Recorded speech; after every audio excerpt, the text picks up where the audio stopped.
Our next coach up, defensive line coach Rodney Garner. To ask a question to Coach Garner, please hit the raise your hand function and please state your name and affiliation. We'll start with David Pascal. Hey, Rodney. David Pascal here at the Chattanooga Times Free Press. Hope you're doing well. Good to see you again. Wanted to know, it's been 25 years since you walked into Knoxville the first time. What's changed more, you or Knoxville? I think we both changed. But it's good to be back on Rocky Top. It's exciting for me and my family. It's something that we've talked about. It's sort of like life's coming full circle. Being able to come back here, and obviously we were here in the late '90s, and just the opportunity to be able to get Tennessee back to the elite status. That we feel like it belongs to. And just trying to play whatever role or whatever, what it is, with you being able to contribute to that. Go to Jimmy Himes and Patrick Brown. Rodney, Jimmy Himes with Sports Animal Radio in Knoxville. Talk a little bit about trying to teach veterans a new scheme. Do you think it's easier to teach guys that have been in the program a while a new scheme, or is it easier to teach incoming players a new scheme? Well, obviously, as coaches, that's what we are. We're teachers. Mm-hmm. And I think, young men, they're very adaptable. Obviously, we're trying to take it at a pace and trying to help it correlate and relate to as much as possible, what they knew before. And a lot of it, schematically, maybe the same thing, it's just called something differently. And obviously when we're trying to teach it, I'm just trying to figure, okay, what did you guys call this last year when you did this particular movement or this particular stunt?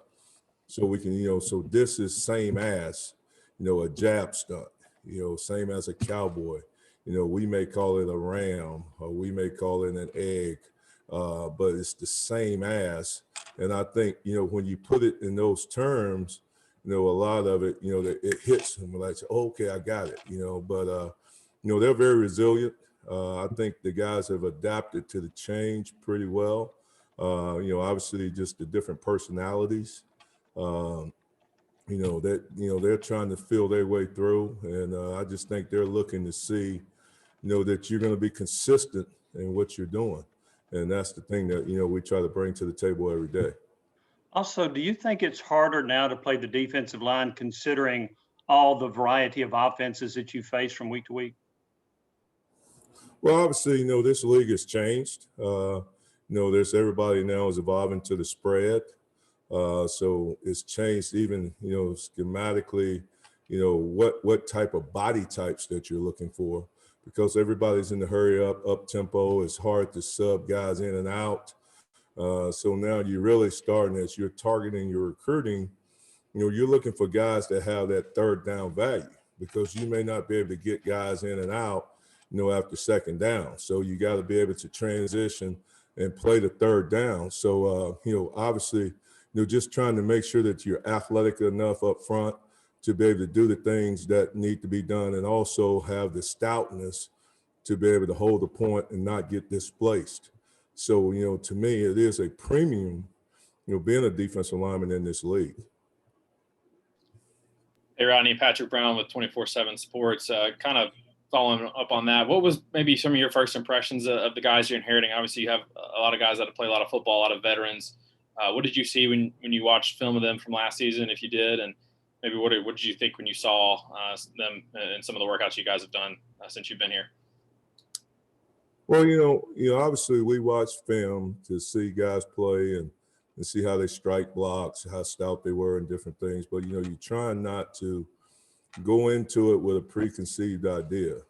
It's like I told them the other day when we were doing one of the workouts, and just told me, we're going to have to move guys around, put them in different positions to see how they fit schematically, so we can try to put the best combination of guys out there on the field. I took them back to when I went back to the last place I was in 13.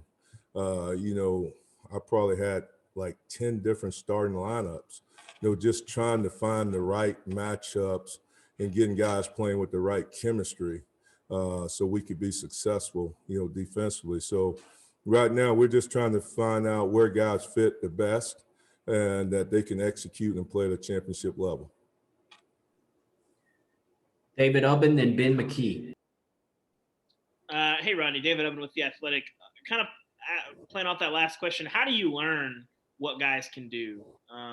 Is that solely a decision based on what you see in practice, or what's your research look like on them in the past? How do you learn that? Well, obviously, it's obviously, they're creatures of habit.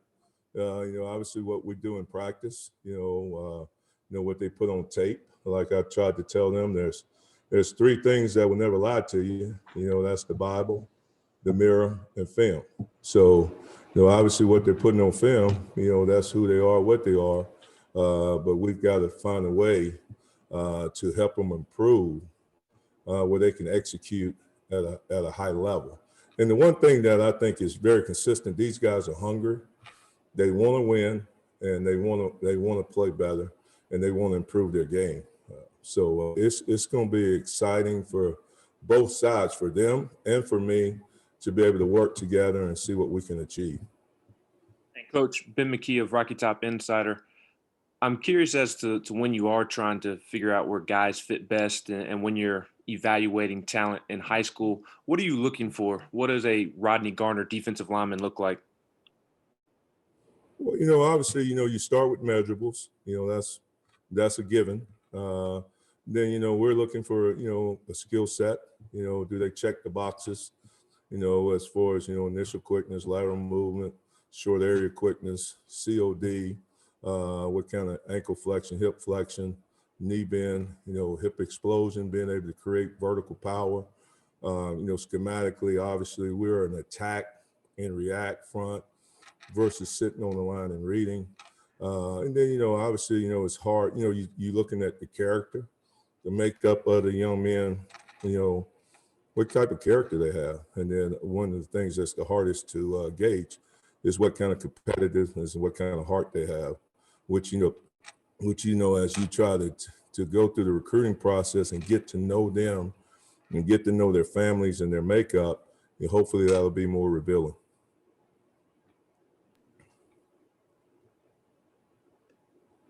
We'll go to Blake, then Matt Ray.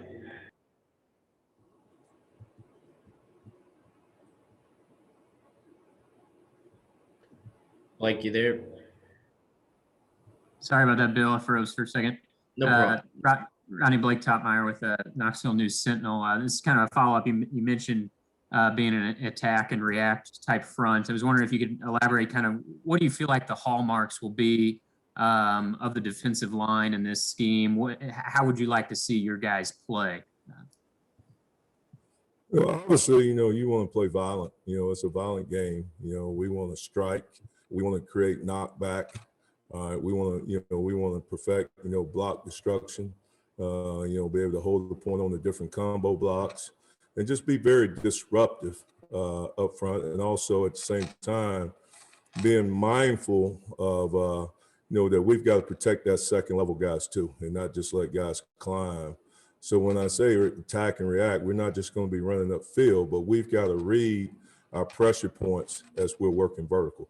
And we got to recognize the different blocking schemes that we're getting, and we got to be able to play those blocks.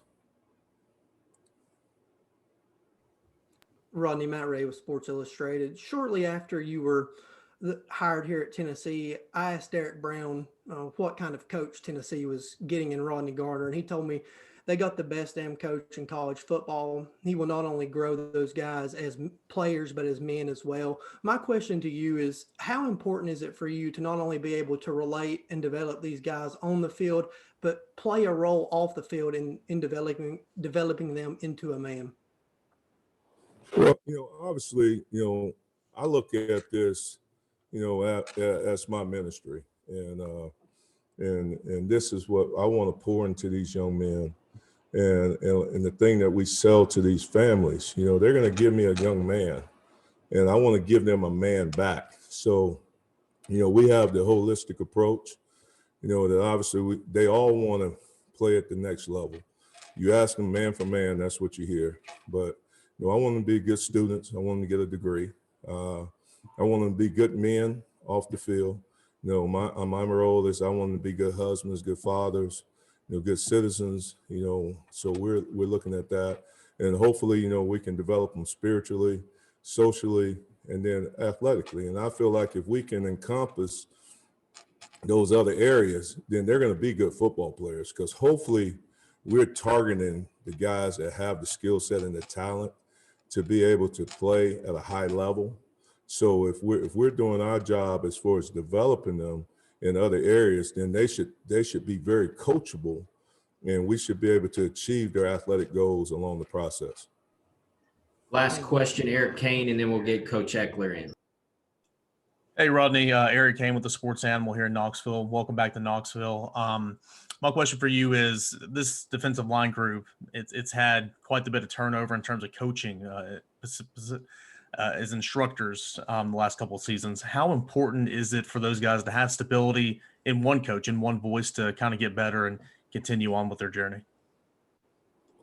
Well, I think stability is important in anything, and that was one of the things that Coach Heupel talked about. I look at when we were talking, when he was formulating his staff, he's looking for men that wanted to be here at Tennessee and not look at it as a springboard to the next job. And obviously, like I told him, I feel like UT is a destination spot. It's definitely a spot that I'm excited to be back at. I'm excited to help it get back to the elite status that it deserves. My family's excited about it. Obviously my second oldest daughter was born here at Fort Sanders. So to us, it's just a combination of everything, of life coming full circle. And I'm hoping that we will be able to form and play at a level that we will be able to create consistency. And the only way we're going to do that, though, obviously we're in the bottom line business. We've got to perform, and we got to play at a high level. But that's going to be our goal every day. I'm committed to giving 110, 120% to help these young men in all areas in their lives to develop as players and as men, and to help UT get back to where it belongs. Thank you, Coach. Thank you, guys.